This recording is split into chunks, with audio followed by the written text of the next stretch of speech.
And Jesus answering spoke again in parables to them, saying, The kingdom of heaven is likened to a king who made a marriage for his son.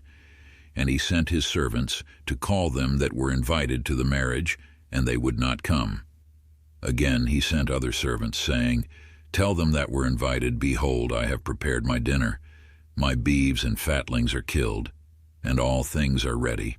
Come ye to the marriage. But they neglected, and went their own ways, one to his farm, and another to his myrrh, Shandisi. And the rest laid hands on his servants, and having treated them contumeliously, put them to death. But when the king had heard of it, he was angry, and sending his armies, he destroyed those murderers and burnt their city. Then he saith to his servants, The marriage indeed is ready, but they that were invited were not worthy. Go ye therefore into the highways, and as many as you shall find, call to the marriage. And his servants going forth into the ways gathered together all that they found, both bad and good. And the marriage was filled with guests. And the king went in to see the guests. And he saw there a man who had not on a wedding garment, and he saith to him, Friend, how camest thou in hither not having a wedding garment? But he was silent. Then the king said to the waiters, Bind his hands and feet, and cast him into the exterior darkness. There shall be weeping and gnashing of teeth. For many are called, but few are chosen. Then the Pharisees going, consulted among themselves how to ensnare him in his speech. And they sent to him their disciples with the Herodians, saying, Master, we know that thou art a true speaker, and teachest the way of God in truth. Neither carest thou for any man, for thou dost not regard the person of men. Tell us therefore, what dost thou think? Is it lawful to give tribute to Caesar or not? But Jesus, knowing their wickedness, said, Why do you tempt me, ye hypocrites? Show me the coin of the tribute. And they offered him a penny. And Jesus saith to them, Whose image and inscription is this? They say to him, Caesar's. Then he saith to them, Render therefore to Caesar the things that are Caesar's, and to God the things that are God's. And hearing this they wondered, and leaving him, went their ways.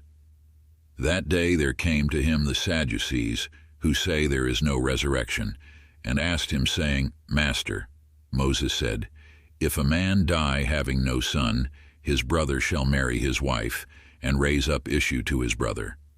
Now there were with us 7 brethren, and the first having married a wife died, and not having issue left his wife to his brother.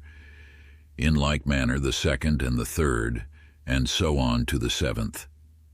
And last of all the woman died also. At the resurrection therefore, whose wife of the 7 shall she be? For they all had her.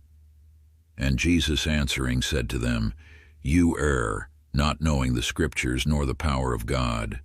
For in the resurrection they shall neither marry nor be married, but shall be as the angels of God in heaven.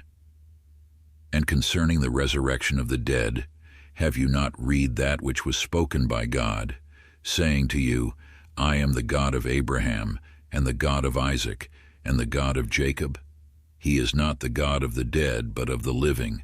And the multitudes hearing it were in admiration at his doctrine. But the Pharisees, hearing that he had silenced the Sadducees, came together, and one of them, a doctor of the law, asking him, tempting him, Master, which is the greatest command meant in the law? Jesus said to him, Thou shalt love the Lord thy God with thy whole heart, and with thy whole soul, and with thy whole mind. This is the greatest and the first commandment, and the second is like to this, Thou shalt love thy neighbor as thyself. On these 2 commandments dependeth the whole law and the prophets. And the Pharisees being gathered together, Jesus asked them, saying, What think you of Christ?